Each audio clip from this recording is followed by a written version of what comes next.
Setelah aku wisuda dan syukuran makan bersama, aku melihat ibuku menaburkan bubuk aneh ke dalam gelas kopi milikku. Jadi karena curiga aku berdiri, tersenyum, dan memberikannya kepada adikku. Setelah dia meminum kopinya, hal tak terduga terjadi. Ternyata, sebelum ceritanya dimulai, silahkan tulis di kolom komentar dari daerah mana saja teman-teman yang menonton cerita ini. Jangan lupa like dan subscribe agar channel ini bisa semakin berkembang dan bisa mempersembahkan cerita yang lebih menarik lagi. Suasana di ruang serbaguna hotel berbintang itu terasa begitu megah dan penuh dengan kegembiraan. Lampu gantung kristal memancarkan cahaya keemasan yang memantul indah di setiap sudut ruangan, menciptakan nuansa elegan yang sangat pas untuk merayakan momen kelulusan sekaligus pengumuman penting bagi masa depan perusahaan keluarga. Tamu undangan yang hadir bukan hanya dari kalangan teman-teman kuliah, melainkan juga rekan bisnis mendiang ayah yang sudah lama menantikan penerus sah perusahaan. Di tengah keramaian itu, Almira berdiri dengan anggun. Wanita berhijab itu menyunggingkan senyum ramah kepada setiap tamu yang menyapanya, menerima ucapan selamat atas gelar sarjana yang baru saja ia raih dengan predikat memuaskan. Namun, di balik senyum tenangnya, mata Almira selalu waspada mengawasi setiap pergerakan di sekitarnya. Ia tahu bahwa malam ini bukan sekadar pesta perayaan, melainkan medan perang tak kasat mata antara dirinya dan orang-orang yang ingin merebut haknya. Fando, pria muda yang selama ini menjadi orang kepercayaan sekaligus pengacara pribadi Almira, berjalan mendekat sambil membawa segelas air mineral. Ia berdiri di samping Almira, berpura-pura menikmati pemandangan pesta padahal matanya juga tajam mengawasi situasi. Fando berbisik pelan mengingatkan Almira untuk tetap berhati-hati karena malam ini adalah kesempatan terakhir bagi Ibu Santi dan Kanaya untuk menjatuhkan citra Almira di depan para investor sebelum pelantikan resmi CEO minggu depan. Almira mengangguk pelan, menyadari sepenuhnya bahaya yang mengintai. Sejak ayahnya meninggal dunia, hubungan Almira dengan ibu tirinya, Ibu Santi, dan adik tirinya, Kanaya, memang memburuk drastis. Mereka yang dulu berpura-pura manis kini semakin terang-terangan menunjukkan ambisi untuk menguasai harta warisan, terutama posisi pimpinan perusahaan yang diamanatkan ayah kepada Almira. Di sudut ruangan yang agak tersembunyi, terdapat sebuah meja bar kecil yang menyediakan berbagai minuman khusus. Posisi meja itu cukup strategis karena tertutup oleh dekorasi bunga yang tinggi, sehingga orang yang berada di sana tidak terlalu terlihat oleh tamu di tengah ruangan. Namun, Almira memiliki keuntungan yang tidak disadari oleh siapapun. Dari tempatnya berdiri saat ini, ia bisa melihat pantulan bayangan di cermin besar yang tergantung di pilar dekat meja bar tersebut. Melalui pantulan cermin itu, Almira melihat sosok Ibu Santi sedang berdiri di sana sendirian. Wanita parubaya itu tampak celingukan memastikan tidak ada orang yang melihatnya. Tangan Ibu Santi bergerak cepat mengeluarkan sebuah bungkusan kecil dari tas tangannya. Almira menyipitkan mata, memperhatikan dengan seksama saat ibu tirinya itu menuangkan bubuk misterius ke dalam salah satu gelas kopi yang baru saja diseduh oleh barista yang kini sedang sibuk melayani tamu lain di ujung meja.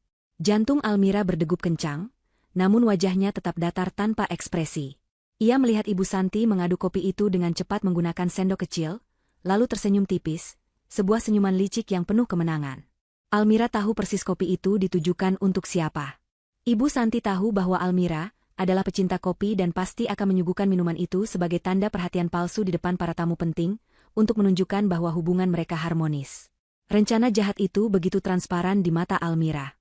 Jika Almira meminumnya dan terjadi sesuatu padanya di tengah pesta, seperti pingsan, sakit mendadak, atau bertingkah aneh, maka para pemegang saham akan meragukan kemampuan kesehatan dan mentalnya untuk memimpin perusahaan. Itu adalah strategi kotor untuk menjegal langkah Almira menuju kursi kepemimpinan. Tidak lama kemudian, Ibu Santi keluar dari balik dekorasi bunga dengan wajah yang sudah berubah total. Senyum licik tadi lenyap berganti dengan wajah keibuan yang penuh kasih sayang. Di tangannya, ia membawa nampan kecil berisi segelas kopi yang masih mengepulkan asap tipis. Di belakangnya, Kanaya mengikuti dengan langkah angkuh, mengenakan gaun mewah yang sengaja ia pamerkan untuk menarik perhatian tunangannya yang juga hadir malam itu. Kanaya memegang gelas minumannya sendiri, tampak tidak sabar ingin melihat pertunjukan jatuhnya Almira. Mereka berdua berjalan membelah kerumunan tamu menuju tempat Almira berdiri. Almira menarik napas panjang, menenangkan dirinya, dan bersiap untuk memainkan perannya dalam drama keluarga ini. Ia memberi kode mata kepada Fando untuk tetap tenang, dan membiarkan adegan ini berjalan sesuai rencananya. Ibu Santi akhirnya sampai di hadapan Almira. Dengan suara yang sengaja dilembutkan dan cukup keras agar terdengar oleh tamu-tamu di dekat mereka, Ibu Santi berkata bahwa ia sangat bangga pada Almira. Ia mengatakan bahwa kopi ini adalah racikan spesial yang ia minta khusus untuk putri sambungnya tersayang agar Almira tetap segar menyapa para tamu sepanjang malam. Almira menerima gelas kopi itu dengan kedua tangannya, merasakan hawa panas yang menjalar di kulitnya. Ia menatap mata Ibu Santi yang berbinar penuh harapan agar Almira segera menenggak racun itu. Di samping ibunya, Kanaya tersenyum sinis sambil sesekali membenarkan tatanan rambutnya. Tampak jelas ia sedang menahan tawa melihat kebodohan Almira yang mau saja menerima pemberian itu. Namun, Almira bukanlah gadis polos yang bisa dibodohi dua kali. Otaknya berputar cepat mencari celah. Saat itu, seorang pelayan lewat membawa nampan besar berisi makanan ringan. Almira sengaja mundur selangkah seolah memberi jalan, namun gerakan itu membuatnya berdiri tepat di samping Kanaya. Dengan gerakan yang sangat halus dan cepat, memanfaatkan momen ketika Ibu Santi menoleh sebentar untuk menyapa seorang kolega yang lewat, Almira melakukan aksinya. Ia berpura-pura tersandung sedikit karena gaunnya sendiri, membuat atensi Kanaya teralihkan. Dalam sekian detik yang krusial itu, tangan Almira dengan cekatan menukar gelas kopi di tangannya dengan gelas minuman yang dipegang Kanaya. Gelas mereka memiliki bentuk yang hampir mirip karena berasal dari bar yang sama, sehingga perbedaan isinya tidak terlalu mencolok dalam sekilas pandang di bawah lampu pesta yang temaram. Setelah posisi berdiri kembali tegak, Almira sudah memegang gelas milik Kanaya, sementara gelas kopi beracun itu kini berada di tangan Kanaya. Tidak ada yang menyadari pertukaran itu, bahkan Fando yang berdiri tidak jauh pun hanya melihat gerakan samar yang sangat natural. Almira kemudian kembali menghadap Ibu Santi dan Kanaya dengan senyum manis yang merekah.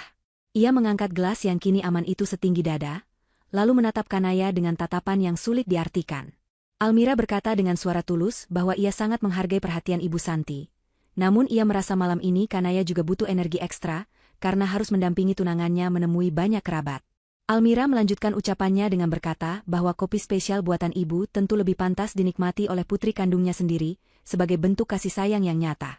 Kata-kata itu terdengar seperti pujian, membuat Kanaya merasa tersanjung dan diutamakan. Tanpa rasa curiga sedikitpun, dan didorong oleh rasa haus serta keinginan untuk terlihat menghargai pemberian kakaknya di depan umum, Kanaya langsung mendekatkan gelas kopi itu ke bibirnya. Ibu Santi yang melihat itu sempat tertegun sejenak. Matanya membelalak kaget. Ingin mencegah tapi lidahnya keluh karena situasi tidak memungkinkan baginya untuk berteriak, "Jangan minum," tanpa alasan yang jelas. Terlambat sudah, Kanaya meneguk kopi itu dalam beberapa tegukan besar sampai habis. Almira tersenyum melihat jakun adiknya bergerak menelan cairan yang seharusnya menjadi petaka bagi dirinya. Malam ini, skenario telah berubah, dan sutradaranya bukan lagi Ibu Santi. Cairan kopi itu telah sepenuhnya masuk ke dalam tubuh Kanaya. Ibu Santi berdiri kaku dengan wajah memucat, tangannya gemetar memegang sisi gaunnya. Keringat dingin mulai merembes di pelipisnya, meskipun ruangan itu berpendingin udara yang cukup kuat. Ia menatap Kanaya dengan pandangan horor, menanti efek apa yang akan terjadi pada putri kandungnya. Ibu Santi tahu persis bubuk apa yang ia masukkan tadi. Itu adalah zat halusinogen kuat yang ia beli dari pasar gelap dengan harga mahal, yang efeknya bisa membuat seseorang kehilangan kendali atas saraf motorik dan kesadarannya dalam waktu singkat. Rencana awalnya adalah membuat Almira terlihat seperti orang gila atau pecandu narkoba di depan para investor, sehingga penunjukan CEO bisa dibatalkan. Namun kini, senjata makan tuan itu justru mengalir di dalam darah Kanaya. Di sisi lain, Almira tampak begitu tenang dan elegan. Ia menyesap minuman di tangannya, yang merupakan minuman asli milik Kanaya yang aman, sambil berbincang santai dengan Fando. Sesekali Almira tertawa kecil menanggapi lelucon Fando, seolah tidak terjadi apa-apa. Sikap Almira yang santai ini justru semakin membuat Ibu Santi panik. Wanita parubaya itu bingung harus berbuat apa. Jika ia menyeret Kanaya keluar sekarang, itu akan menimbulkan pertanyaan dan kecurigaan. Namun jika ia membiarkan Kanaya di sini, bom waktu itu akan meledak di tengah pesta. Ibu Santi mencoba mendekati Kanaya, berbisik mengajak anaknya ke toilet dengan alasan merapikan riasan. Tapi Kanaya menolak dengan ketus. Ia merasa baik-baik saja dan justru ingin menemui tunangannya yang sedang berbincang dengan ayahnya di dekat panggung utama. 15 menit berlalu, dan efek bubuk itu mulai bekerja. Awalnya, Kanaya merasa suhu tubuhnya meningkat drastis. Ia mulai mengipas-ngipaskan tangannya ke wajah, mengeluh bahwa ruangan itu sangat panas padahal tamu lain merasa sejuk. Wajah Kanaya yang tadinya cerah karena riasan mahal, kini mulai memerah padam. Matanya mulai bergerak gelisah, berkedip-kedip dengan cepat seolah ada debu yang mengganggu. Ia mencoba memegang lengan Ibu Santi untuk menyeimbangkan tubuhnya yang tiba-tiba terasa melayang. Kanaya tertawa cekikikan tanpa sebab yang jelas, Suaranya terdengar sumbang di tengah alunan musik orkestra yang lembut. Beberapa tamu yang berdiri di dekat mereka mulai menoleh dengan tatapan heran, merasa terganggu dengan tingkah laku Kanaya yang tidak sopan. Ibu Santi semakin ketakutan. Ia mencengkeram lengan Kanaya dengan keras, memaksanya untuk diam. Namun, cengkeraman itu justru memicu reaksi agresif dari Kanaya. Zat kimia di otaknya mulai mengacaukan persepsi realitas. Kanaya menepis tangan ibunya dengan kasar, tenaganya tiba-tiba menjadi sangat kuat. Ia menatap ibunya dengan tatapan nanar dan asing, seolah Ibu Santi adalah monster yang menakutkan. Kanaya mundur beberapa langkah, menabrak seorang pelayan yang membawa nampan gelas kosong hingga jatuh berantakan ke lantai. Suara pecahan kaca yang nyaring seketika menghentikan percakapan di seluruh ruangan. Musik berhenti, dan semua mata kini tertuju pada Kanaya yang berdiri terhuyung-huyung di tengah pecahan beling. Tunangan Kanaya, seorang pria muda dari keluarga terhormat, bergegas mendekat dengan wajah khawatir bercampur malu. Ia bertanya apakah Kanaya baik-baik saja. Namun, alih-alih menjawab, Kanaya justru menertawakan wajah tunangannya itu. Dalam halusinasi Kanaya, wajah tunangannya terlihat meleleh dan lucu. Kanaya menunjuk-nunjuk wajah pria itu sambil tertawa histeris. Sebuah tawa yang terdengar mengerikan dan menyakitkan telinga. Ia mulai meracau tidak jelas. Kata-katanya bercampur aduk antara umpatan dan pengakuan dosa. Ia berbicara tentang uang, tentang warisan, dan tentang betapa bencinya ia pada semua orang di ruangan itu. Ibu Santi berusaha membungkam mulut anaknya, berlari mendekat dan mencoba memeluk Kanaya agar berhenti bicara. Tindakan Ibu Santi justru memperparah keadaan. Kanaya merasa diserang. Ia mendorong ibunya hingga jatuh terduduk di lantai. Dengan napas memburu dan mata melotot, Kanaya melihat sebuah mikrofon yang berdiri di dekat panggung. Seakan mendapat dorongan impulsif yang tak tertahankan, ia berlari menuju panggung, merebut mikrofon itu dari pembawa acara yang terkejut. Suara napas Kanaya terdengar menggema di seluruh pengeras suara ruangan, membuat suasana semakin mencekam. Almira tetap berdiri di posisinya, menatap lurus ke arah panggung dengan wajah dingin. Ia tahu, inilah saatnya kebenaran terungkap dengan cara yang paling brutal. Di atas panggung, Kanaya mulai berteriak. Ia menunjuk ke arah Almira, lalu ke arah ibunya. Racauan itu perlahan membentuk kalimat yang utuh dan mengerikan. Kanaya berteriak bahwa ia merasa aneh, ia merasa ada api di dalam perutnya. Lalu, dalam puncak halusinasinya, filter di otak Kanaya benar-benar runtuh. Ia mulai membeberkan rahasia yang selama ini mereka simpan rapat. Kanaya berteriak kepada ibunya, bertanya kenapa racun yang seharusnya untuk Almira justru membuatnya merasa seperti ini. Ia menyebutkan tentang rencana mereka untuk menyingkirkan Almira, agar ia bisa menjadi orang kaya raya, dan menguasai seluruh aset perusahaan. Setiap kata yang keluar dari mulut Kanaya, bagaikan petir yang menyambar di siang bolong bagi para tamu undangan. Para investor dan kolega bisnis mendiang ayah Almira terhenyak. Mereka saling berbisik, wajah mereka menunjukkan ketidakpercayaan sekaligus kejijikan. Tunangan Kanaya mematung di tempatnya, wajahnya merah pada menahan malu yang luar biasa. Rahasia keluarga yang busuk itu kini terpampang nyata, dikonfirmasi langsung oleh pelakunya sendiri di bawah pengaruh obat yang mereka siapkan untuk orang lain. Ibu Santi berusaha bangkit dan berteriak agar seseorang mematikan pengeras suara, tapi tidak ada yang bergerak. Semua orang terlalu terpaku menyaksikan kehancuran sebuah citra palsu yang selama ini dibangun dengan rapi. Kanaya terus meracau, tertawa, dan menangis secara bergantian, menjadi tontonan tragis akibat keserakahan ibunya sendiri. Almira memandang semua itu dengan tatapan hampa, menyadari bahwa kemenangan ini terasa pahit, namun sangat diperlukan untuk membersihkan hidupnya dari parasit yang berbahaya. Kekacauan yang terjadi di ruang pesta itu, kini telah mencapai titik didih yang tak terbayangkan sebelumnya. Suara dengungan mikrofon yang sempat memekakan telinga akibat teriakan Kanaya kini berganti dengan suara gaduh dari kepanikan para tamu. Apa yang seharusnya menjadi malam penuh keanggunan dan perayaan kesuksesan, dalam sekejap mata berubah menjadi panggung drama yang memalukan dan mengerikan. Kanaya, yang kini sepenuhnya dikuasai oleh efek zat halusinogen yang merusak sistem sarafnya, tidak lagi mengenali siapapun di sekitarnya. Pandangannya kabur, dipenuhi oleh bayang-bayang monster dan ancaman yang hanya ada di dalam kepalanya sendiri. Ia merasa seolah-olah dinding-dinding ruangan itu bergerak mendekat untuk menghimpitnya, membuatnya berteriak histeris sambil berlarian tanpa arah di atas panggung, menabrak peralatan musik hingga jatuh berantakan. Para pelayan hotel yang berusaha mendekat untuk menenangkan situasi justru menjadi sasaran amukan Kanaya. Dengan tenaga yang entah datang dari mana, Kanaya melempar tiang penyangga mikrofon ke arah kerumunan, membuat beberapa tamu wanita menjerit ketakutan dan berlari menyelamatkan diri. Gaun indah yang dikenakan Kanaya, yang harganya selangit dan dipesan khusus dari desainer ternama, kini tampak kusut dan robek di beberapa bagian karena ia terus meronta dan menabrak benda-benda keras. Riasan wajahnya luntur oleh keringat dan air mata, mengubah wajah cantiknya menjadi topeng yang menakutkan. Ia terlihat seperti orang yang kerasukan, meracau tentang api yang membakar kulitnya, dan tentang ibunya yang memaksanya meminum racun. Setiap kata yang keluar dari mulutnya adalah paku yang menancap pada peti mati reputasi keluarga mereka. Di tengah kekacauan itu, tunangan Kanaya berdiri mematung dengan wajah pucat pasi. Ia adalah pewaris tunggal dari keluarga konglomerat yang sangat menjaga martabat dan nama baik. Melihat calon istrinya bertingkah laku layaknya orang gila yang sedang sakau narkoba di depan ratusan mata orang penting, adalah mimpi buruk terbesar baginya. Orang tuanya, yang berdiri di sebelahnya, tampak murka. Ayah tunangannya menarik lengan anaknya dengan kasar, membisikkan perintah untuk segera meninggalkan tempat itu. Tatapan jijik terpancar jelas dari mata calon mertua Kanaya. Mereka merasa tertipu, mengira telah memilih menantu yang anggun dan berpendidikan, namun kenyataannya mereka disuguhi tontonan wanita yang tidak stabil secara mental dan emosional. Tanpa sepatah kata pun kepada Ibu Santi ataupun Almira, keluarga tunangan itu berbalik arah dan berjalan cepat meninggalkan ruangan pesta, diikuti oleh bisik-bisik dan tatapan sinis dari tamu lain yang menyaksikan adegan pemutusan hubungan secara sepihak itu.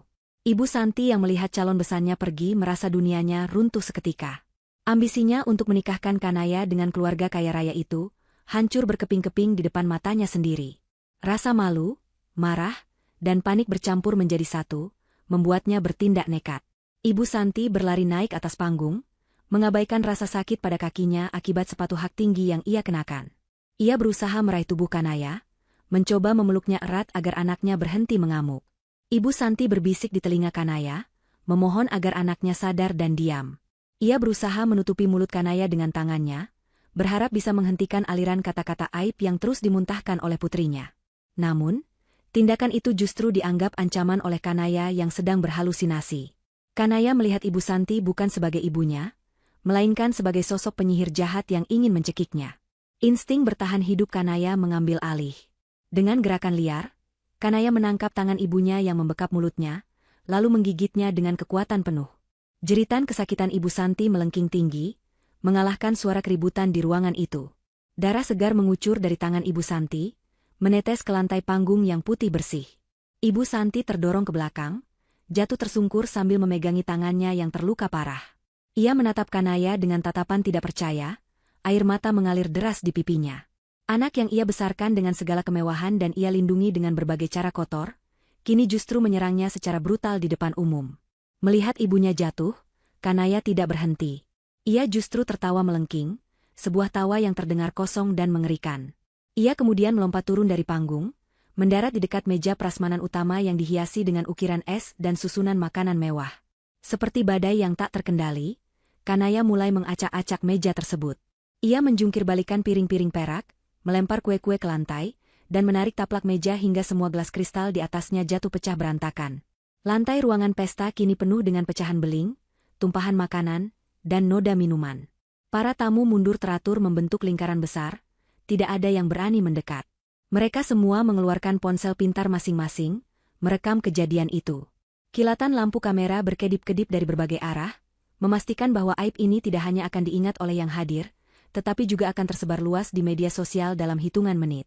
Almira menyaksikan semua kehancuran itu dari kejauhan, masih berdiri di samping Fando di tempat yang aman. Wajahnya tetap tenang, namun di dalam hatinya ada perasaan campur aduk. Ada rasa puas melihat karma bekerja begitu cepat dan instan, namun ada juga rasa miris melihat betapa rapuhnya topeng kesempurnaan yang selama ini dibangun oleh ibu tirinya. Almira tidak perlu melakukan apapun untuk menghancurkan mereka. Keserakahan dan niat jahat merekalah yang menjadi senjata pemusnah bagi diri mereka sendiri.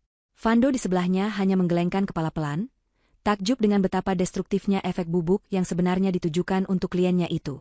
Ia berbisik kepada Almira bahwa keamanan hotel dan polisi sudah dipanggil, dan sebentar lagi pertunjukan babak kedua akan dimulai. Almira mengangguk, ia merapikan hijabnya sedikit, mempersiapkan diri untuk menghadapi tuduhan yang pasti akan segera dilontarkan oleh Ibu Santi. Saat sirine polisi terdengar sayup-sayup mendekat, Kanaya mulai kehabisan tenaga. Tubuhnya yang tadi begitu beringas kini mulai gemetar hebat. Ia jatuh terduduk di tengah tumpahan makanan, napasnya tersengal-sengal, dan matanya mulai memutar ke atas.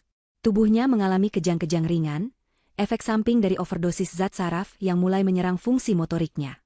Ibu Santi yang masih kesakitan berusaha merangkak mendekati anaknya, menangis histeris memanggil nama Kanaya. Pemandangan itu sungguh tragis sekaligus patut dikasihani. Seorang ibu yang terluka oleh anaknya sendiri, dan seorang anak yang hancur karena ambisi ibunya.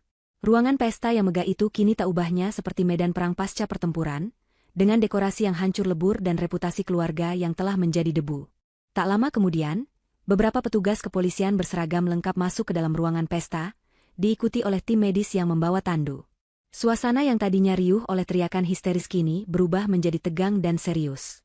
Polisi segera mengamankan area di sekitar Kanaya yang sudah terkulai lemah namun masih meracau pelan. Tim medis dengan sigap memberikan suntikan penenang untuk meredakan kejang-kejang yang dialami Kanaya sebelum menaikkannya ke atas tandu. Melihat anaknya dibawa seperti seorang pesakitan, naluri bertahan Ibu Santi kembali muncul. Rasa sakit di tangannya yang tergigit seolah hilang, digantikan oleh rasa takut akan konsekuensi hukum yang menanti. Otak liciknya bekerja cepat, mencari kambing hitam untuk menyelamatkan dirinya dari situasi terjepit ini. Dengan wajah yang masih basah oleh air mata dan darah yang mengering di tangannya, Ibu Santi berdiri dan menunjuk lurus ke arah Almira. Suaranya lantang, penuh dengan tuduhan yang berapi-api. Ia berteriak kepada polisi bahwa Almira adalah pelaku di balik semua ini. Ibu Santi mengarang cerita di tempat, mengatakan bahwa Almira iri pada kecantikan dan kesuksesan Kanaya, sehingga Almira meracuni minuman adiknya. Ia bersuara lantang, berusaha meyakinkan semua orang bahwa Almira yang memberikan gelas itu kepada Kanaya. Aktingnya begitu meyakinkan, penuh dengan drama seorang ibu yang terzalimi, membuat beberapa polisi menoleh curiga ke arah Almira. Ibu Santi menuntut agar Almira segera ditangkap dan dipenjara, karena percobaan pembunuhan terhadap saudara tirinya sendiri. Seorang perwira polisi senior berjalan mendekati Almira dengan wajah tegas. Ia meminta Almira untuk ikut ke kantor polisi guna dimintai keterangan. Suasana menjadi hening, semua mata tertuju pada Almira. Namun, Almira tidak gentar sedikitpun. Ia tidak menangis, tidak memohon, dan tidak terlihat takut. Ia berdiri tegak dengan wibawa seorang pemimpin perusahaan. Sebelum Almira sempat membuka mulut, Fando melangkah maju, memposisikan dirinya di antara Almira dan polisi tersebut. Dengan tenang dan profesional, Fando memperkenalkan dirinya sebagai kuasa hukum Almira.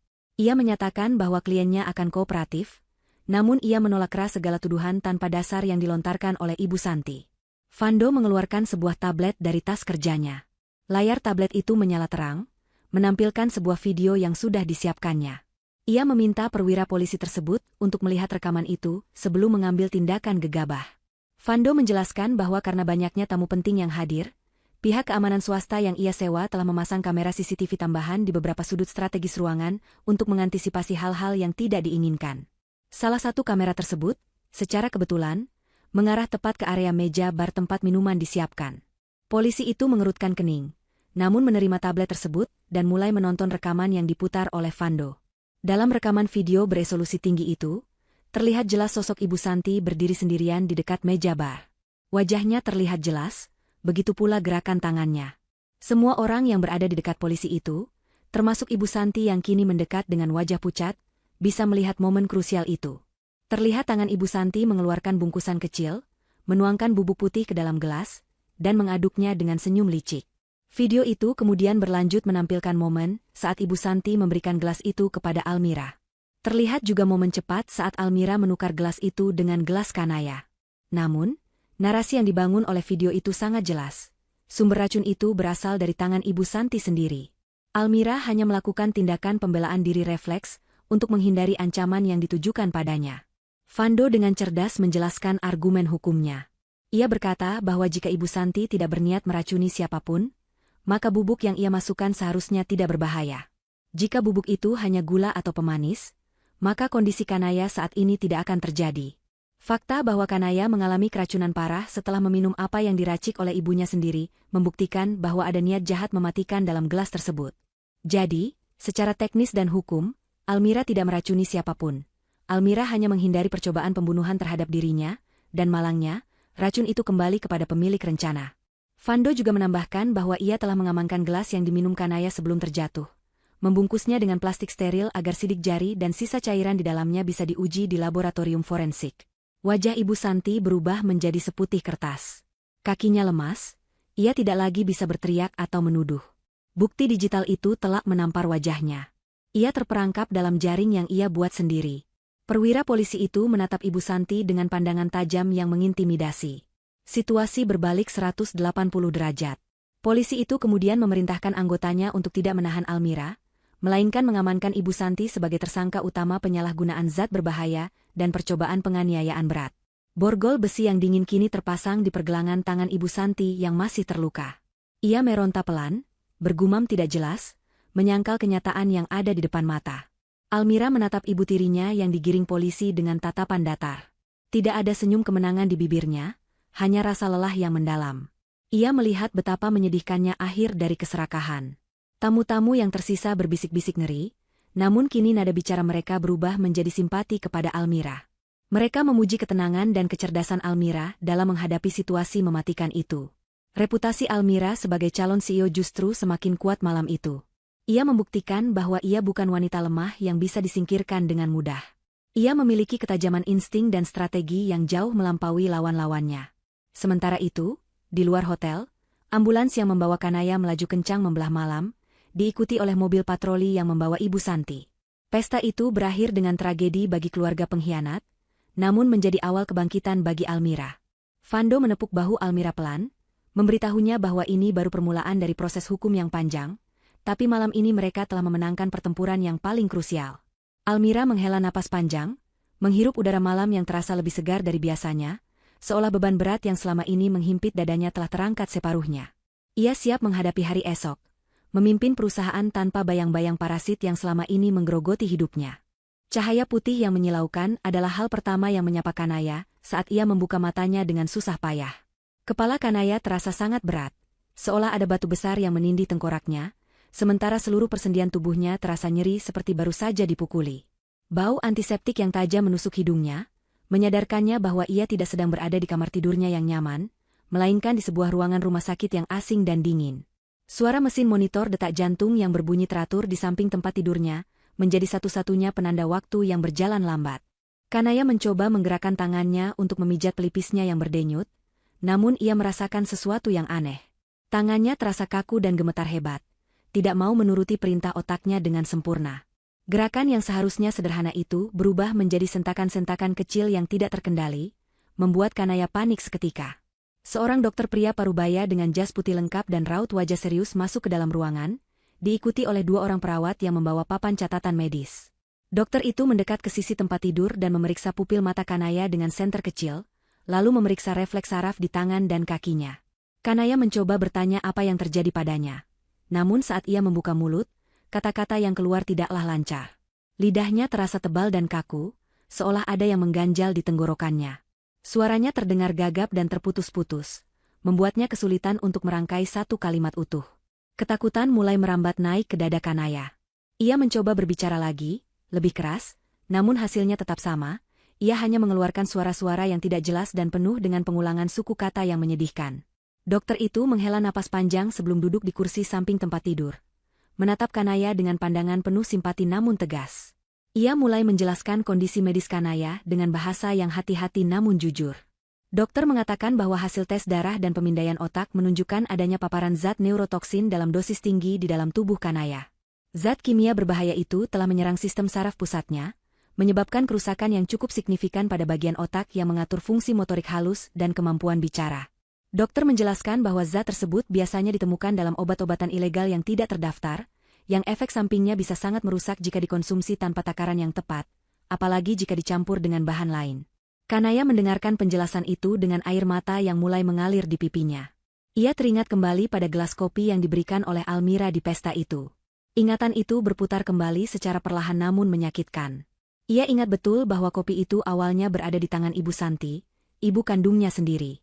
Ibu Santi yang meraciknya, Ibu Santi yang membawanya, dan Ibu Santi yang memberikannya pada Almira sebelum Almira memberikannya pada Kanaya. Kesadaran itu menghantam Kanaya lebih keras daripada rasa sakit fisiknya. Racun itu buatan ibunya.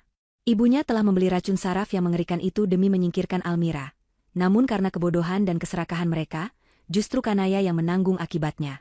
Rasa benci dan marah mulai tumbuh di hati Kanaya, bercampur dengan rasa sakit akibat pengkhianatan yang tidak disengaja namun fatal itu. Dokter melanjutkan penjelasannya tentang prognosis jangka panjang. Ia mengatakan bahwa meskipun nyawa Kanaya berhasil diselamatkan berkat penanganan cepat tim medis di lokasi kejadian, efek kerusakan saraf yang dialaminya kemungkinan besar bersifat permanen. Dokter menyebutkan bahwa tremor atau gemetar pada tangan Kanaya mungkin bisa berkurang dengan terapi fisik intensif selama bertahun-tahun. Namun untuk gangguan bicara dan kedutan pada wajah, kemungkinannya sangat kecil untuk bisa kembali normal 100%. Kanaya terbelalak mendengar kata, kedutan pada wajah. Ia belum melihat wajahnya sendiri sejak siuman. Dengan panik, ia memberi isyarat tangan meminta cermin kepada perawat yang berdiri di belakang dokter. Perawat itu tampak ragu sejenak, menatap dokter untuk meminta persetujuan. Dokter mengangguk pelan, memberi isyarat agar perawat memberikan cermin kecil yang ada di laci meja nakas. Dengan tangan yang masih gemetar hebat, Kanaya menerima cermin itu dan perlahan mengangkatnya ke depan wajahnya. Apa yang ia lihat di pantulan cermin itu, membuatnya menjerit histeris. Wajah cantik yang selama ini ia banggakan, wajah yang ia rawat dengan produk kecantikan jutaan rupiah dan perawatan klinik mahal, kini tampak asing dan rusak. Sebelah sudut bibirnya tertarik ke atas dalam kedutan ritmis yang tidak bisa ia kendalikan, membuat ekspresinya terlihat aneh dan menakutkan. Matanya juga berkedip-kedip tidak sinkron. Wajahnya terlihat tidak simetris lagi. Kecantikan sempurnanya telah hancur total. Kanaya melempar cermin itu ke dinding hingga pecah berkeping-keping. Lalu ia mulai meraung dan memukuli kasurnya sendiri, meluapkan rasa frustrasi yang tak terbendung. Para perawat segera menahan tubuh Kanaya agar tidak melukai dirinya sendiri, sementara dokter menyuntikkan obat penenang ke dalam selang infus. Dalam keremangan kesadarannya yang mulai memudar akibat obat bius, Kanaya terus mengulang satu kata dengan gagap, memanggil nama ibunya dengan nada penuh kebencian. Ia merasa hidupnya sudah berakhir. Tidak ada lagi Kanaya yang cantik, tidak ada lagi Kanaya yang menjadi pusat perhatian. Yang tersisa hanyalah seorang wanita cacat dengan sistem saraf yang rusak akibat ambisi buta ibunya sendiri. Di luar kamar rawat inap, 2 orang polisi berjaga dengan ketat, siap meminta keterangan begitu kondisi Kanaya stabil, menambah berat beban mental yang harus ditanggungnya. Kanaya menyadari bahwa selain cacat fisik, ia juga akan menghadapi ancaman penjara karena terlibat dalam persekongkolan jahat itu. Masa depannya benar-benar gelap gulita. Malam itu di rumah sakit terasa begitu panjang dan menyiksa bagi Kanaya. Setiap kali ia terbangun dari tidur ayamnya, ia berharap bahwa semua ini hanyalah mimpi buruk. Namun, kedutan di wajahnya dan kekakuan di lidahnya selalu menyadarkannya kembali pada realitas yang pahit. Ia membayangkan wajah Almira yang tenang dan elegan, wajah kakaknya yang kini menang telak tanpa perlu mengotori tangannya sendiri. Kanaya merasa sangat bodoh. Ia dan ibunya mengira mereka adalah pemain catur yang handal. Namun ternyata mereka hanyalah pion yang melangkah masuk ke dalam jebakan mereka sendiri. Rasa sakit hati Kanaya kepada Ibu Santi semakin mendalam. Ia merasa dikorbankan. Ia merasa bahwa ibunya tidak benar-benar mencintainya, melainkan hanya mencintai ambisi untuk menguasai harta ayah mereka, dan Kanaya hanyalah alat untuk mencapai tujuan itu. Kini setelah alat itu rusak, Kanaya bertanya-tanya apakah ibunya akan tetap peduli atau justru membuangnya seperti sampah. Kabar mengenai insiden memalukan di pesta kelulusan Almira menyebar dengan kecepatan yang mengerikan. Video Kanaya yang mengamuk dan meracau di atas panggung menjadi viral di berbagai platform media sosial, ditonton oleh jutaan orang hanya dalam waktu semalam. Judul-judul berita online yang sensasional menghiasi beranda internet, menyebutkan tentang skandal keluarga konglomerat, dugaan penggunaan narkoba, hingga intrik perebutan warisan yang berujung tragis. Reputasi Kanaya hancur lebur dalam sekejap. Komentar-komentar netizen yang pedas dan menghakimi membanjiri setiap postingan tentang dirinya, mencemooh perilakunya yang dianggap tidak bermoral dan memalukan. Tidak ada satupun simpati yang mengalir untuknya, yang ada hanyalah hujatan dan ejekan yang memperparah luka batinnya. Dampak sosial yang paling menyakitkan datang dari pihak keluarga tunangan Kanaya. Pagi itu, saat Kanaya masih terbaring lemah di rumah sakit dengan kondisi mental yang labil, seorang pria berpakaian formal datang mengunjunginya. Pria itu bukan tunangannya, melainkan pengacara keluarga tunangannya. Dengan wajah datar tanpa emosi, pengacara itu menyerahkan sebuah amplop tebal berlambang keluarga besar tunangan Kanaya.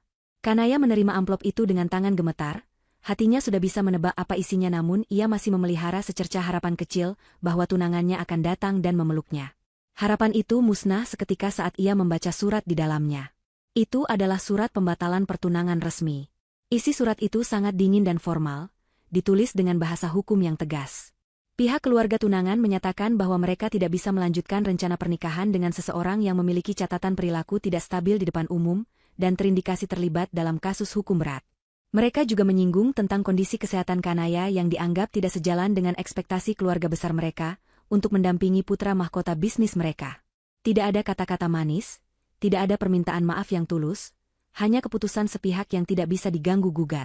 Pengacara itu juga menyampaikan pesan lisan bahwa keluarga tunangan meminta agar Kanaya tidak pernah lagi mencoba menghubungi putra mereka, dan semua akses komunikasi telah diblokir.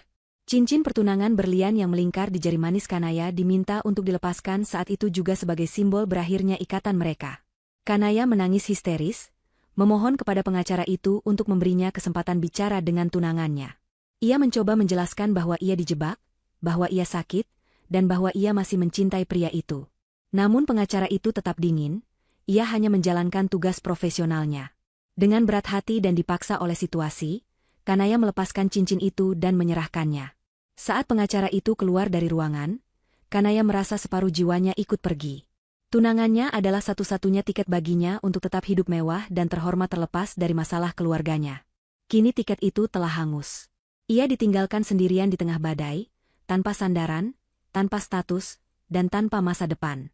Sementara itu, di tempat lain, suasana yang sangat kontras sedang terjadi. Di gedung pencakar langit milik perusahaan mendiang ayah mereka, Almira sedang berdiri di podium auditorium utama. Hari ini adalah hari pelantikan resminya sebagai CEO baru perusahaan. Ruangan itu penuh sesak oleh para pemegang saham, direksi, dan karyawan yang memberikan tepuk tangan meriah saat nama Almira dipanggil. Almira tampil memukau dengan pakaian kerja yang elegan dan rapi, wajahnya memancarkan aura kepemimpinan yang kuat dan tenang. Dalam pidatonya, Almira berbicara tentang visi masa depan perusahaan, tentang integritas, dan tentang pentingnya membangun kepercayaan.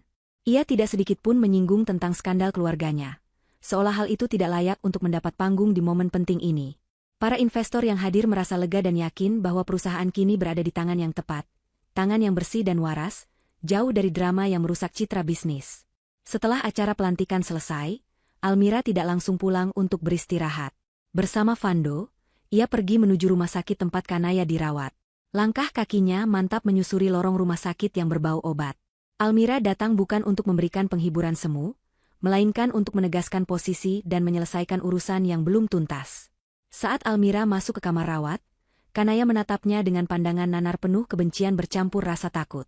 Kanaya melihat sosok kakaknya yang kini terlihat begitu tinggi dan tak tersentuh, sementara dirinya terbaring tak berdaya dengan wajah yang cacat. Almira berdiri di ujung tempat tidur, menatap Kanaya dengan ekspresi datar yang sulit dibaca. Almira meletakkan sebuah majalah bisnis terbaru di meja nakas. Sampul majalah itu menampilkan wajah Almira dengan judul besar, tentang CEO wanita termuda yang inspiratif. Kanaya melirik majalah itu dengan rasa iri yang membakar dada. Almira kemudian berbicara dengan nada suara yang tenang namun menusuk. Ia memberitahu Kanaya bahwa mulai hari ini, semua fasilitas mewah yang selama ini dinikmati Kanaya akan ditarik oleh perusahaan.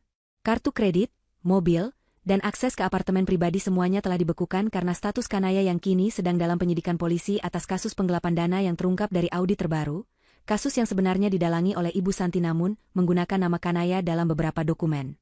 Kanaya mencoba membela diri dengan suaranya yang gagap, mengatakan bahwa ia tidak tahu apa-apa soal penggelapan uang. Almira hanya mengangkat bahu, mengatakan bahwa tanda tangan Kanaya ada di dokumen-dokumen itu, dan hukum tidak mengenal alasan ketidaktahuan. Almira juga menyampaikan berita tentang nasib Ibu Santi.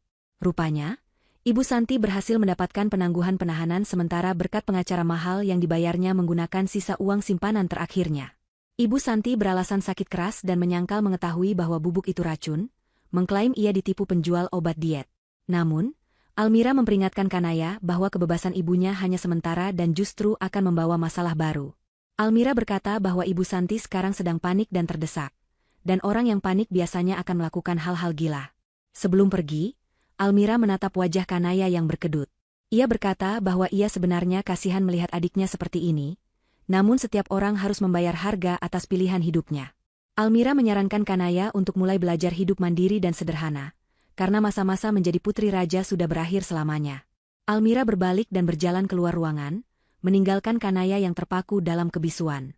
Kata-kata Almira terngiang di kepalanya, terutama bagian tentang Ibu Santi yang bebas sementara. Perasaan tidak enak mulai menyelimuti hati Kanaya. Jika ibunya bebas dan sedang terdesak, apa yang akan dilakukan wanita itu selanjutnya? Apakah ibunya akan datang menolongnya, atau justru mengorbankannya lagi demi menyelamatkan diri sendiri? Di tengah kesendirian dan kecacatannya, Kanaya menyadari bahwa ancaman terbesar bagi hidupnya mungkin bukan Almira, melainkan ibu kandungnya sendiri yang kini telah berubah menjadi monster yang terpojok. Kebebasan sementara yang didapatkan Ibu Santi ternyata tidak seindah bayangannya. Meskipun ia berhasil keluar dari tahanan polisi berkat jaminan pengacara dan alasan kesehatan, kehidupan di luar penjara justru terasa seperti neraka yang berbeda. Rumah mewah tempat ia tinggal selama bertahun-tahun kini disegel oleh bank karena tunggakan cicilan yang menumpuk. Rekening pribadinya telah dibekukan atas permintaan penyidik terkait dugaan penggelapan dana perusahaan. Ibu Santi terpaksa tinggal di sebuah kamar sewaan sempit di pinggiran kota yang pengap dan kotor. Suara bising kendaraan yang lalu lalang dan tetangga yang berisik membuatnya tidak bisa tidur dengan tenang. Setiap kali ia memejamkan mata, bayang-bayang masa kejayaannya yang hilang menghantuinya, digantikan oleh mimpi buruk tentang jeruji besi yang menantinya di masa depan. Rasa terhina dan kemarahan membakar hatinya setiap detik, dan satu nama yang terus ia kutuk dalam doanya adalah Almira. Dalam pikiran Ibu Santi yang sudah terdistorsi oleh keputusasaan, Almira adalah sumber dari segala penderitaannya. Ia meyakini bahwa jika Almira lenyap, maka segala masalah hukum ini akan berhenti. Ia berpikir bahwa sebagai ibu tiri, ia masih memiliki peluang untuk mengklaim kembali hak wali atas perusahaan jika Almira meninggal mendadak tanpa ahli waris. Logika Ibu Santi sudah tertutup oleh ambisi gila.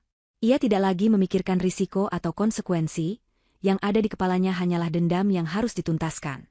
Dengan sisa uang tunai terakhir yang ia sembunyikan di balik lapisan tasnya, Ibu Santi membeli peralatan sederhana di sebuah toko perkakas. Sebuah tang pemotong besi dan obeng menjadi senjata pilihannya untuk rencana terakhir yang ia susun dengan tangan gemetar. Malam itu langit tertutup mendung tebal, seolah mendukung niat gelap Ibu Santi. Ia mengenakan pakaian serba hitam dan menutupi wajahnya dengan masker, mengendap-endap menuju kediaman utama keluarga tempat Almira kini tinggal sendirian. Ibu Santi sangat hafal seluk-beluk rumah itu, karena ia pernah menjadi nyonya di sana selama bertahun-tahun. Ia tahu di mana letak celah pagar belakang yang sering luput dari pantauan satpam, dan ia tahu kapan jadwal patroli keamanan kompleks dilakukan. Dengan napas tertahan, Ibu Santi berhasil melompati pagar tembok belakang dan mendarat di taman dengan bunyi gedebuk pelan. Jantungnya berpacu cepat, keringat dingin membasahi punggungnya. Ia merangkak perlahan di antara semak-semak hias menuju garasi mobil yang letaknya agak terpisah dari bangunan utama rumah. Di dalam rumah yang megah itu, Almira sebenarnya belum tidur. Ia duduk di ruang kerjanya yang nyaman, menatap layar monitor besar yang menampilkan rekaman kamera keamanan dari berbagai sudut rumah. Almira tidak sendirian dalam kewaspadaannya. Sejak insiden di pesta dan ancaman tersirat dari bebasnya Ibu Santi, Almira telah memperketat sistem keamanan rumahnya secara drastis. Ia memasang sensor gerak dan kamera inframerah di titik-titik buta yang dulu sering diabaikan. Ketika sensor di pagar belakang berbunyi pelan di sistem keamanan, Almira hanya menghela napas panjang. Ia melihat sosok wanita berpakaian hitam di layar monitornya. Ia mengenali postur tubuh itu, cara berjalannya yang pincang karena lelah, dan gestur tubuh yang penuh kecemasan. Itu adalah ibu tirinya. Almira tidak langsung menelepon polisi saat itu juga. Ia membiarkan Ibu Santi masuk ke dalam garasi. Almira ingin menangkap basah wanita itu melakukan tindak kriminal yang tak terbantahkan, sehingga tidak ada lagi celah hukum bagi pengacara mahal manapun untuk membebaskannya. Melalui kamera di dalam garasi, Almira melihat Ibu Santi menyalakan senter kecil dan merangkak ke kolong mobil sedan mewah yang biasa dipakai Almira ke kantor. Tangan Ibu Santi terlihat sibuk mengutak-atik bagian bawah mobil, mencari kabel rem. Wajah wanita itu terlihat beringas di bawah sorotan lampu senter yang remang-remang. Matanya melotot penuh kebencian saat ia memotong kabel rem tersebut dengan tang besi. Bunyi logam yang beradu terdengar samar namun, cukup jelas terekam oleh mikrofon sensitif di garasi. Setelah merasa tugasnya selesai, Ibu Santi keluar dari kolong mobil dengan senyum puas yang mengerikan. Ia membersihkan debu di bajunya dan bersiap untuk melarikan diri, membayangkan besok pagi Almira akan mengalami kecelakaan fatal di jalan tol. Namun, saat Ibu Santi hendak membuka pintu garasi untuk keluar, lampu sorot berdaya tinggi tiba-tiba menyala dari berbagai arah, menyilaukan matanya hingga ia harus menutup wajah dengan lengan. Sirine polisi meraung memecah kesunyian malam, mengepung garasi itu dari segala penjuru. Pintu garasi terbuka otomatis, memperlihatkan barisan polisi bersenjata lengkap yang sudah menodongkan pistol ke arahnya. Ibu Santi terpaku di tempat, lututnya goyah, dan tang pemotong besi di tangannya jatuh berdentang ke lantai beton. Almira melangkah keluar dari pintu penghubung rumah, berdiri di teras yang lebih tinggi, menatap ke bawah ke arah garasi. Ia mengenakan pakaian rumah yang sopan, wajahnya tenang tanpa ekspresi kemenangan yang berlebihan. Ia hanya menatap Ibu Santi dengan tatapan dingin dan penuh rasa kasihan. Ibu Santi yang menyadari bahwa dirinya telah dijebak sejak awal, berteriak histeris memanggil nama Almira, melontarkan sumpah serapah dan kutukan. Namun teriakan itu segera terhenti ketika dua orang polisi meringkusnya, memelintir tangannya ke belakang, dan memasangkan borgol besi yang dingin. Kali ini, tidak ada jalan keluar. Bukti percobaan pembunuhan berencana sudah terekam jelas, lengkap dengan alat bukti di tempat kejadian. Ibu Santi digeret masuk ke dalam mobil polisi seperti seorang penjahat kelas teri, meninggalkan sisa-sisa harga dirinya di lantai garasi yang dingin. Penahanan kembali Ibu Santi kali ini jauh lebih serius daripada sebelumnya. Ia ditempatkan di sel isolasi khusus dengan pengawasan ketat, mengingat statusnya sebagai tersangka percobaan pembunuhan yang berbahaya. Di ruang interogasi yang sempit dan dingin, penyidik senior mencecar Ibu Santi dengan berbagai pertanyaan dan bukti rekaman video dari garasi Almira. Menghadapi ancaman hukuman penjara seumur hidup, mental Ibu Santi mulai runtuh. Insting bertahan hidupnya yang licik kembali bekerja, namun kali ini ia tidak memiliki sekutu atau uang untuk menyuap siapapun. Dalam kepanikan yang memuncak, Ibu Santi memutuskan untuk melakukan satu-satunya hal yang ia anggap bisa meringankan hukumannya, yaitu mengorbankan orang lain. Ibu Santi mulai mengarang cerita baru di depan penyidik. Dengan air mata buaya, ia mengaku bahwa semua rencana jahat itu, mulai dari racun di pesta hingga sabotase mobil, bukanlah murni idenya. Ia menuding Kanaya sebagai otak di balik semuanya. Ibu Santi mengatakan kepada polisi bahwa ia hanya seorang ibu yang lemah yang dipaksa oleh anaknya yang ambisius. Ia mengklaim bahwa Kanayalah yang mendesaknya untuk menyingkirkan Almira, karena Kanaya ingin menguasai harta warisan sendirian. Ibu Santi bahkan berbohong dengan mengatakan bahwa Kanaya mengancam akan bunuh diri jika ia tidak menuruti kemauannya. Narasi keji itu ia susun dengan rapi, berharap polisi akan mengalihkan fokus penyidikan kepada Kanaya dan menjadikannya sebagai tersangka utama, sementara dirinya hanya sebagai pelaku turut serta yang bisa mendapat keringanan hukuman. Penyidik mencatat semua kesaksian itu, namun mereka tidak menelannya mentah-mentah. Fando, selaku pengacara Almira yang juga memantau perkembangan kasus, segera mengetahui manuver licik Ibu Santi ini. Ia merasa muak dengan betapa rendahnya moral wanita itu yang tega mengkambing hitamkan anak kandungnya sendiri yang sedang sakit parah. Fando memutuskan bahwa Kanaya perlu mengetahui hal ini. Ia meminta izin kepada pihak berwenang untuk memperdengarkan rekaman pengakuan Ibu Santi kepada Kanaya di rumah sakit, dengan alasan untuk mengkonfrontasi kebenaran. Polisi setuju, karena mereka juga butuh keterangan dari sisi Kanaya untuk memvalidasi tuduhan tersebut. Di kamar rumah sakit, Kanaya sedang duduk melamun menatap jendela dengan tatapan kosong. Kondisi fisiknya sedikit membaik, namun wajahnya masih sering berkedut dan bicaranya masih terbata-bata.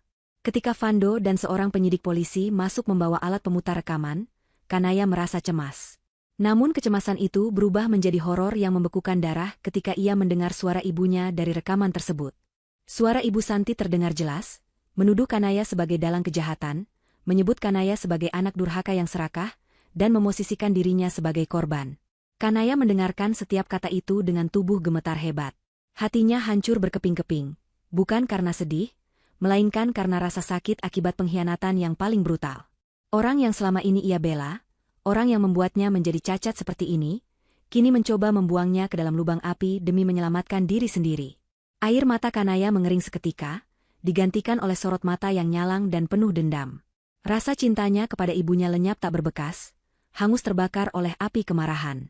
Kanaya menyadari bahwa selama ini ia hanyalah boneka bagi ibunya. Setelah boneka itu rusak, ibunya tidak ragu untuk mematahkannya sekalian. Kanaya menatap Fando dan penyidik dengan tatapan tajam. Dengan susah payah, ia menggerakkan bibirnya yang kaku untuk berbicara. Ia berkata dengan suara parau namun tegas, bahwa semua yang dikatakan ibunya adalah bohong. Kanaya menyatakan bersedia menjadi saksi kunci untuk menjatuhkan ibunya sendiri. Ia tidak lagi peduli pada ikatan darah. Ikatan itu sudah putus saat ibunya mengucapkan fitnah tersebut di ruang interogasi. Kanaya meminta Fando untuk mendekat. Dengan napas tersengal, ia memberitahukan sebuah rahasia besar yang selama ini ia simpan. Kanaya mengatakan bahwa Ibu Santi memiliki sebuah buku catatan hitam dan brankas rahasia yang disembunyikan di balik dinding palsu di kamar tidur lama ibunya di rumah yang kini ditempati Almira.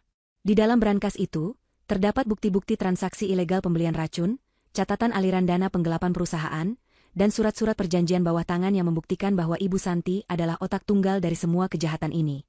Kanaya juga menyebutkan bahwa ada rekaman suara di ponsel lama ibunya yang disimpan di sana, berisi rencana pembunuhan Almira yang direkam Ibu Santi sendiri sebagai memo pribadi karena sifat narsistiknya. Informasi dari Kanaya ini bagaikan emas bagi penyidik. Polisi segera bergerak menuju rumah Almira dan melakukan penggeledahan di lokasi yang disebutkan Kanaya. Almira menyaksikan pembongkaran dinding palsu itu dengan wajah terkejut. Ia tidak menyangka ibunya menyimpan rahasia sekelam itu di dalam rumah mereka sendiri. Ketika brankas berhasil dibuka, semua bukti yang dikatakan Kanaya ternyata benar adanya. Buku catatan itu merinci setiap sen uang yang dicuri, dan rekaman suara itu dengan jelas memperdengarkan suara Ibu Santi yang merencanakan skenario kematian Almira dengan nada dingin dan penuh perhitungan. Bukti ini adalah paku terakhir untuk peti mati kebebasan Ibu Santi. Keesokan harinya, penyidik kembali masuk ke ruang interogasi Ibu Santi. Kali ini mereka tidak membawa pertanyaan, melainkan membawa tumpukan bukti baru yang ditemukan berkat petunjuk Kanaya. Mereka meletakkan buku catatan hitam itu di atas meja. Mata Ibu Santi membelalak lebar, wajahnya kehilangan warna darah seketika. Ia mengenali buku itu. Ia tahu bahwa hanya satu orang yang tahu letak persembunyian buku itu selain dirinya, yaitu Kanaya. Ibu Santi menyadari bahwa putrinya telah berbalik melawannya. Ia meraung marah, memaki Kanaya sebagai pengkhianat, namun penyidik hanya menatapnya dingin. Polisi memutar rekaman suara asli Ibu Santi, membungkam segala penyangkalannya. Tidak ada lagi jalan keluar, tidak ada lagi kambing hitam. Ibu Santi terduduk lemas di kursinya, menyadari bahwa permainan telah berakhir, dan ia kalah telak oleh senjata yang ia ciptakan sendiri, kebencian anaknya. Persidangan kasus percobaan pembunuhan dan penggelapan dana yang menjerat Ibu Santi akhirnya mencapai puncaknya setelah berbulan-bulan menjadi sorotan publik. Hakim mengetuk palu dengan keras, menjatuhkan vonis 20 tahun penjara bagi Ibu Santi, tanpa adanya kemungkinan pembebasan bersyarat dalam waktu dekat.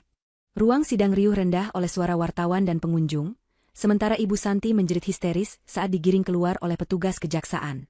Ia meronta-ronta, memanggil nama Almira dan Kanaya secara bergantian dengan sumpah serapah yang menyakitkan telinga. Almira duduk di bangku pengunjung barisan depan dengan tenang, didampingi Vando. Ia tidak menunjukkan ekspresi kemenangan yang berlebihan, hanya tatapan dingin yang mengantar kepergian wanita yang telah menghancurkan masa kecilnya itu menuju balik jeruji besi. Keadilan akhirnya ditegakkan, dan babak gelap dalam hidup Almira perlahan mulai tertutup. Namun, bagi Kanaya, akhir dari persidangan ibunya ternyata bukanlah awal dari kebebasannya seperti yang ia harapkan. Kanaya, yang duduk di kursi roda di sudut ruang sidang, sempat tersenyum tipis ketika ibunya divonis bersalah. Ia berpikir bahwa dengan menjadi saksi kunci dan menyerahkan bukti-bukti krusial, ia akan mendapatkan pengampunan dan hak atas sisa aset keluarga. Kanaya membayangkan dirinya bisa memulai hidup baru, mungkin menjual salah satu properti untuk biaya operasi plastik wajahnya, dan pergi jauh dari kota ini. Tapi harapan itu hancur berkeping-keping tepat setelah palu hakim diketuk. Jaksa penuntut umum berjalan menghampiri Kanaya dengan membawa surat perintah baru. Kanaya tidak dibebaskan. Ia justru ditahan sebagai tersangka kasus tindak pidana pencucian uang dan penggelapan aset perusahaan. Bukti-bukti yang diserahkan Kanaya untuk menjatuhkan ibunya ternyata menjadi pedang bermata dua yang menebas lehernya sendiri. Buku catatan hitam dan dokumen keuangan yang ia berikan kepada polisi dengan jelas menunjukkan bahwa Kanaya turut serta menikmati aliran dana haram tersebut. Terdapat banyak bukti tanda tangan Kanaya dalam pencairan cek dan pembelian aset mewah menggunakan uang perusahaan. Meskipun Kanaya berdalih bahwa ia hanya menuruti perintah ibunya, hukum memandang fakta bahwa ia adalah orang dewasa yang sadar akan tindakannya dan turut menikmati hasil kejahatan tersebut secara aktif. Almira, sebagai CEO perusahaan yang dirugikan, telah memutuskan untuk tidak mencabut laporan kerugian finansial tersebut. Ini adalah pelajaran terakhir yang harus diterima Kanaya. Tidak ada kejahatan yang bisa dibayar lunas hanya dengan pengkhianatan kepada sesama penjahat. Proses eksekusi penyitaan aset dilakukan seminggu kemudian. Sebuah tim dari bank dan pengadilan mendatangi rumah mewah yang selama ini ditinggali Kanaya dan Ibu Santi. Almira turut hadir untuk memastikan proses pengambil alihan aset berjalan lancar. Kanaya, yang baru saja mendapatkan penangguhan penahanan sementara karena kondisi kesehatannya yang butuh perawatan khusus, dipaksa menyaksikan rumahnya dikosongkan. Para petugas menempeli stiker penyitaan di setiap perabotan, lukisan, dan barang elektronik. Lemari pakaian Kanaya yang berisi gaun-gaun desainer dan tas bermerek dikuras habis, karena semua itu dibeli dengan uang hasil korupsi. Kanaya menangis terseduh-seduh di ruang tengah yang kini kosong melompong, memohon kepada Almira untuk membiarkannya menyimpan setidaknya beberapa perhiasan untuk modal hidup. Almira menatap adiknya dengan pandangan iba namun tegas. Ia teringat bagaimana dulu Ibu Santi dan Kanaya datang ke rumah ini saat ayahnya masih hidup, membawa barang-barang mereka dalam kantong plastik sederhana, lalu perlahan menguasai segalanya dan menyingkirkan Almira ke paviliun belakang. Roda nasib kini berputar sempurna. Almira berkata pelan bahwa dulu mereka masuk rumah ini tanpa membawa apa-apa selain niat jahat. Maka sekarang sudah sepantasnya mereka keluar juga tanpa membawa apa-apa. Almira memberikan sebuah koper kecil berisi pakaian sehari-hari Kanaya yang sederhana, satu-satunya barang yang tidak disita karena dianggap kebutuhan dasar. Tidak ada uang pesangon, tidak ada tempat tinggal pengganti. Kanaya benar-benar dibuang ke jalanan. Saat Kanaya melangkah keluar dari gerbang rumah mewah itu, langit mendung menumpahkan hujan deras. Ia menyeret kopernya dengan susah payah. Tubuhnya yang lemah dan pincang membuatnya beberapa kali terjatuh di aspal basah. Satpam yang dulu sering ia bentak kini menatapnya dengan pandangan kasihan namun tidak berani menolong. Kanaya berdiri di pinggir jalan, basah kuyup, menatap rumah megah yang kini tertutup rapat baginya. Ia tidak punya tujuan, tidak punya uang, dan tidak punya teman. Nomor telepon teman-teman sosialitanya sudah tidak aktif, atau memblokirnya sejak skandal itu meledak. Ia mencoba pergi ke rumah kerabat jauh ibunya, namun mereka menutup pintu rapat-rapat, tidak mau terlibat masalah dengan keluarga penipu. Hari-hari berikutnya adalah neraka dunia bagi Kanaya. Dengan sisa uang receh yang ia miliki, ia menyewa kamar sempit di sebuah pemukiman kumuh yang sanitasinya buruk. Bau sampah dan suara bising tetangga menjadi makanan sehari-hari. Kanaya mencoba mencari pekerjaan untuk bertahan hidup. Ia melamar menjadi resepsionis, pelayan toko, hingga tenaga administrasi. Namun, setiap kali wawancara, penampilannya menjadi penghalang utama. Wajahnya yang sering berkedut aneh dan bicaranya yang gagap membuat para pemilik usaha takut atau enggan mempekerjakannya. Mereka menganggap Kanaya akan menakuti pelanggan atau tidak bisa berkomunikasi dengan baik. Belum lagi catatan kriminalnya yang kini tercatat di kepolisian sebagai tersangka penggelapan membuat tidak ada perusahaan bona fide yang mau menerimanya. Akhirnya, Kanaya terpaksa menerima kenyataan pahit. Ia menjual sisa pakaian di kopernya ke pasar loak dengan harga sangat murah hanya untuk membeli makan. Ia, yang dulu terbiasa makan di restoran bintang 5, kini harus rela mengantre nasi bungkus murah di warung pinggir jalan. Kesehatan mentalnya semakin terganggu. Seringkali di malam hari, ia berteriak sendiri di kamarnya, memaki ibunya, memaki Almira, dan menyesali nasibnya. Tetangga-tetangga di sekitarnya menganggapnya wanita gila dan sering mengusirnya. Kanaya benar-benar jatuh ke titik nadir kehidupan, terombang-ambing dalam kemiskinan dan penyesalan yang terlambat, menyadari bahwa racun yang ia minum malam itu tidak hanya merusak sarafnya, tapi juga membakar habis masa depannya hingga menjadi abu. 5 tahun telah berlalu sejak badai besar yang mengguncang keluarga Almira. Waktu telah membuktikan bahwa kepemimpinan yang bersih dan berintegritas akan membuahkan hasil yang manis. Di bawah kendali Almira, perusahaan warisan ayahnya berkembang pesat hingga merambah pasar internasional. Almira tidak hanya dikenal sebagai pebisnis wanita yang tangguh, tetapi juga sebagai sosok dermawan yang banyak mendirikan yayasan sosial. Kehidupan pribadinya pun berjalan harmonis. Hubungan profesionalnya dengan Fando berkembang menjadi ikatan cinta yang tulus, dan mereka kini telah menikah, menjadi pasangan yang saling melengkapi dalam karir dan kehidupan. Kebahagiaan Almira terasa lengkap, seolah Tuhan mengganti semua air mata masa lalunya dengan keberkahan yang berlimpah. Suatu sore yang cerah, Almira dan Fando memutuskan untuk meluangkan waktu sejenak dari kesibukan mereka. Mereka mampir ke sebuah kafe baru yang sedang tren di pusat kota, sebuah tempat mewah yang menyajikan kopi-kopi terbaik dengan suasana yang elegan. Almira merindukan aroma kopi yang menenangkan, minuman yang dulu hampir menjadi penyebab kematiannya namun kini tetap menjadi favoritnya. Mereka duduk di sebuah meja dekat jendela kaca besar, menikmati pemandangan kota yang sibuk. Almira mengenakan busana yang anggun namun sederhana, pesonanya semakin matang seiring bertambahnya usia. Ia berbincang ringan dengan Fando tentang rencana liburan mereka bulan depan, tawa kecil sesekali lolos dari bibirnya. Saat seorang pelayan datang untuk mencatat pesanan, Almira tidak terlalu memperhatikannya karena sedang sibuk melihat menu. Pelayan wanita itu mengenakan seragam kafe yang sedikit kebesaran, wajahnya tertutup masker kesehatan, dan jalannya terlihat pincang, seolah menahan sakit di setiap langkahnya. Tangan pelayan itu gemetar saat meletakkan buku catatan di meja, membuat pulpen yang dipegangnya terjatuh. Fando dengan sigap mengambilkan pulpen itu dan memberikannya kembali. Saat pelayan itu membungkuk untuk mengucapkan terima kasih, matanya bertemu dengan mata Almira. Detik itu, waktu seolah berhenti bagi keduanya. Meskipun separuh wajahnya tertutup masker, Almira mengenali mata itu. Mata yang dulu penuh kesombongan dan iri hati, kini terlihat layu, cekung, dan penuh ketakutan. Kerutan halus di sekitar matanya menandakan penderitaan hidup yang berat. Itu adalah Kanaya. Almira tertegun sejenak, namun ia dengan cepat menguasai dirinya. Ia melihat tangan Kanaya yang dipenuhi bekas luka bakar ringan dan kulit yang kasar, tanda kerja keras yang tidak pernah ia lakukan sebelumnya. Kanaya tampak sangat malu. Ia berusaha memalingkan wajah dan menutupi nametak di dadanya dengan lengan. Tubuhnya gemetar lebih hebat dari biasanya, bukan hanya karena kerusakan sarafnya, tapi karena rasa malu yang luar biasa bertemu dengan kakaknya dalam kondisi yang sangat timpang. Tiba-tiba, perhatian pengunjung kafe teralihkan oleh suara berita dari televisi layar datar yang tergantung di dinding kafe. Pembawa berita membacakan sebuah segmen tentang kematian seorang narapidana wanita di Lembaga Pemasyarakatan Wanita Kelas 1. Di layar televisi, terpampang foto Ibu Santi dengan wajah yang jauh lebih tua dan kurus. Berita itu mengabarkan bahwa Ibu Santi meninggal dunia pagi ini akibat komplikasi stroke berat dan serangan jantung. Disebutkan bahwa ia meninggal sendirian di klinik penjara, tanpa ada keluarga yang mendampingi atau menjenguknya selama berbulan-bulan terakhir. Narapidana lain melaporkan bahwa sebelum meninggal, Ibu Santi sering berteriak memanggil nama anaknya dalam tidurnya, namun tidak pernah ada yang datang. Suara nampan terjatuh mengalihkan perhatian Almira kembali ke meja mereka. Kanaya menjatuhkan nampan kosong yang dipegangnya, tubuhnya kaku menatap layar televisi. Berita kematian ibunya menjadi pukulan terakhir bagi jiwanya yang sudah rapuh. Air mata mengalir deras membasahi maskernya.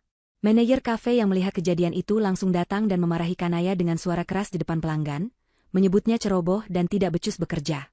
Kanaya hanya bisa menunduk, menerima cacian itu sambil menangis tanpa suara. Tubuhnya yang cacat terlihat begitu kecil dan menyedihkan.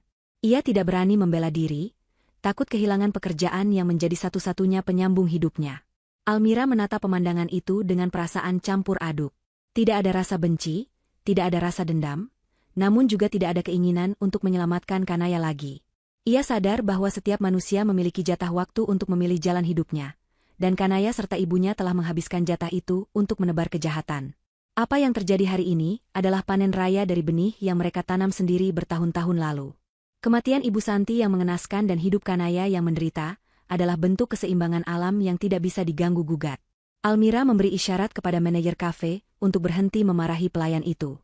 Dengan suara tenang dan berwibawa, Almira berkata bahwa ia tidak keberatan dengan insiden kecil itu. Ia kemudian memesan 2 cangkir kopi hitam spesial, pesanan yang sama seperti di pesta kelulusan dulu, namun kali ini tanpa racun.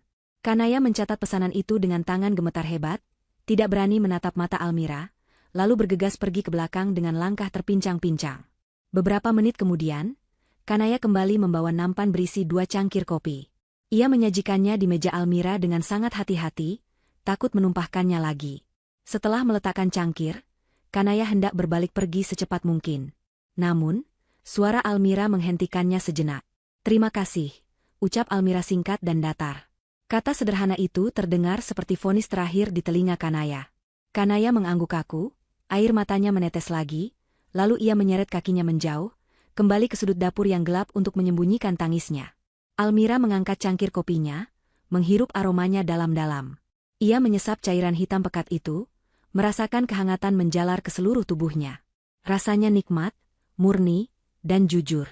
Ia menatap Fando yang tersenyum padanya, lalu melirik sekilas ke arah dapur tempat Kanaya menghilang. Almira meletakkan cangkir itu kembali ke tatakannya dengan bunyi denting pelan yang elegan. Ia mengeluarkan beberapa lembar uang bernominal besar, jauh melebihi harga kopi tersebut, dan meletakkannya di bawah cangkir sebagai tip. "Kopi hari ini rasanya sangat pas," kata Almira pelan kepada Fando sambil menatap keluar jendela yang cerah. Tidak ada rasa pahit yang tertinggal, kecuali nasib mereka yang memilih jalan yang salah. Almira berdiri, merapikan pakaiannya, dan menggandeng tangan suaminya. Mereka berjalan keluar dari kafe itu dengan langkah ringan, menuju masa depan yang cerah. Di belakang mereka, di antara aroma kopi dan suara mesin penggiling biji kopi, Kanaya memungut uang tip yang ditinggalkan Almira sambil terisak pelan, meratapi sisa hidupnya yang akan terus dihantui oleh bayang-bayang penyesalan yang tak berujung. Layar kehidupan mereka pun menggelap, menutup kisah tentang pengkhianatan dan karma dengan sempurna.